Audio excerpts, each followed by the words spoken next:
Hey everybody, welcome back to another grilling video, and today I'm doing one of my all-time favorites. And I don't know what made me think about this the other day, but I started thinking about the rice pudding my mom used to make.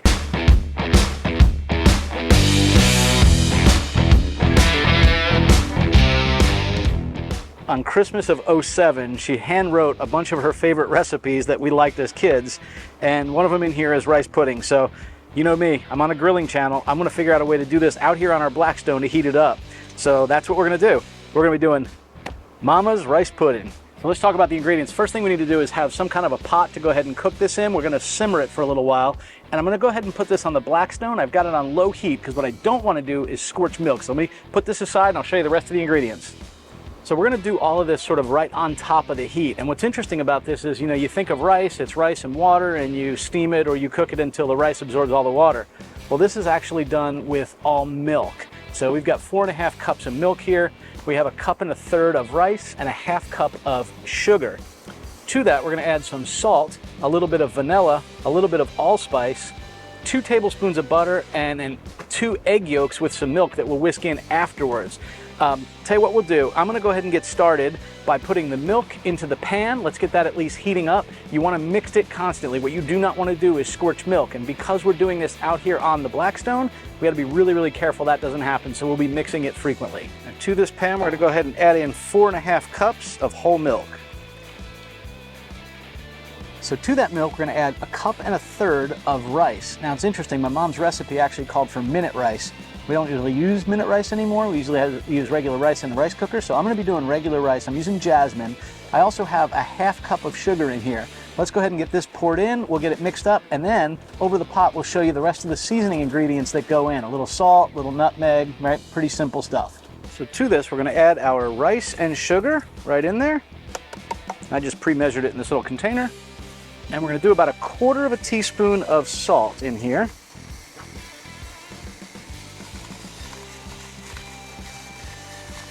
Like about 1/8. To this, we're gonna add 2 tablespoons of butter.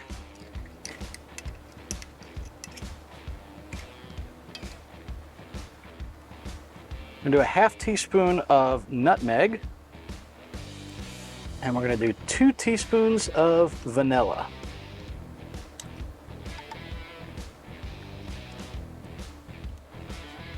We just wanna stir this up a little bit. We're gonna wanna bring it up to a boil and then simmer it. I'm gonna leave this lid off. I've got it on very low heat just because I don't typically cook liquids out here, especially not milk. Blackstones can get pretty hot. I only have 1 burner on low for that reason. So the butter will be a nice indicator as it starts creeping up to temperature a little bit. All right, we will come check on that in just a bit. Now from this point forward, the recipe is pretty easy. We want to bring it up to a boil, lower it down and simmer it for about 20 minutes. When that 20 minutes is just about done and the rice is nice and tender, we're gonna go ahead and take 2 egg yolks along with 4 tablespoons of milk. We're gonna whisk that together in this little bowl, and then we're gonna slowly pour that in and remove it from the heat. At that point, we're gonna go ahead and pour all of this into a nice little pan that we will sprinkle some cinnamon sugar on top of, and we'll cool it in the fridge for a good 4 or 5 hours until it sets up. This has been a childhood treat of mine. Love, love, love this stuff. It's funny, I doubled the recipe to make this. I don't know that anyone else in the household likes it, but I will absolutely eat all this rice pudding. It's been something that's just been on my mind. It's funny, yesterday I went to go grab a bite to eat, and I specifically looked for places in town that sold rice pudding. I'm looking forward to this one. All right, we'll see you back here as this starts to boil. Our rice pudding is simmering right now, so I'm gonna go ahead and prep this last step just so it's ready for us. What we wanna do is add 2 egg yolks to about 1/4 cup of milk. 4 tablespoons, by the way, is 1/4 cup. So we're just gonna go ahead and crack these, and we're going to separate them and save the yolks for this milk. Ooh, that was close. There we go.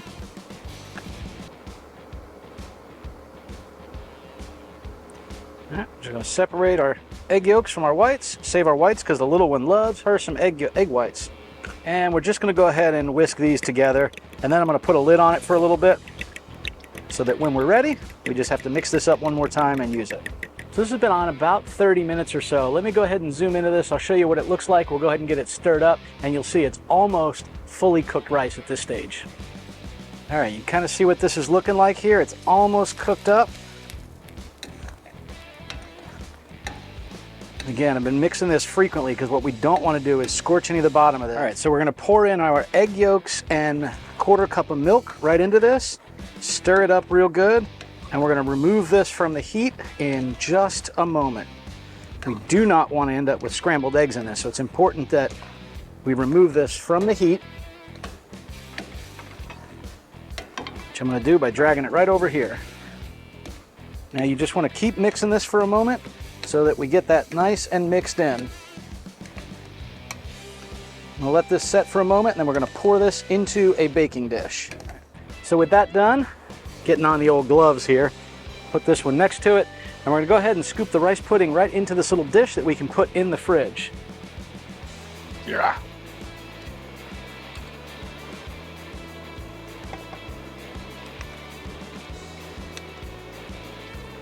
Just going to scoop our rice pudding right in here.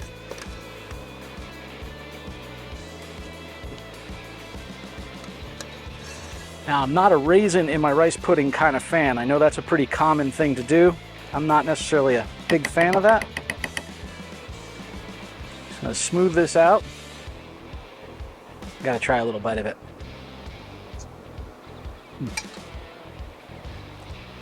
It's got that taste. So the next step with this is absolutely my favorite step, and that is, it is time to sprinkle on some cinnamon. And I love this. I don't put cinnamon sugar, it's just flat cinnamon. And I'll start fairly light on this, but man, when I serve this stuff, I always end up putting quite a bit on.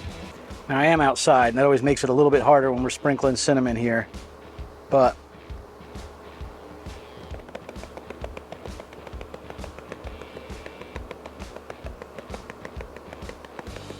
now, it may not be pretty because the cinnamon's sprinkled all over, but I can assure you that's going to taste amazing. Now, we just want to put this in the fridge and let it cool for about 4 hours. That'll set up real nice. This is going to be phenomenal.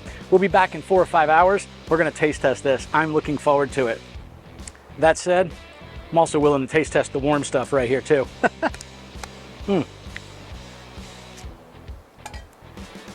Childhood memories right there. That's some of the best stuff. See you in a bit.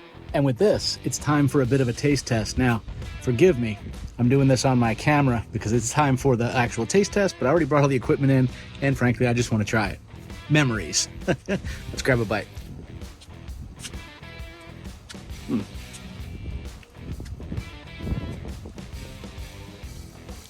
Man, that flavor is good. Certainly has the memories of being a kid and having my mom make this rice pudding. But I will say, I think I cooked it a little bit too long. It's not as sort of soupy or soft as it normally would be. Absolutely delicious, just a different texture. So, Mom, I apologize. I didn't follow your recipe right, clearly. I'll have to make it again. All right, bye y'all. Safe and happy grilling.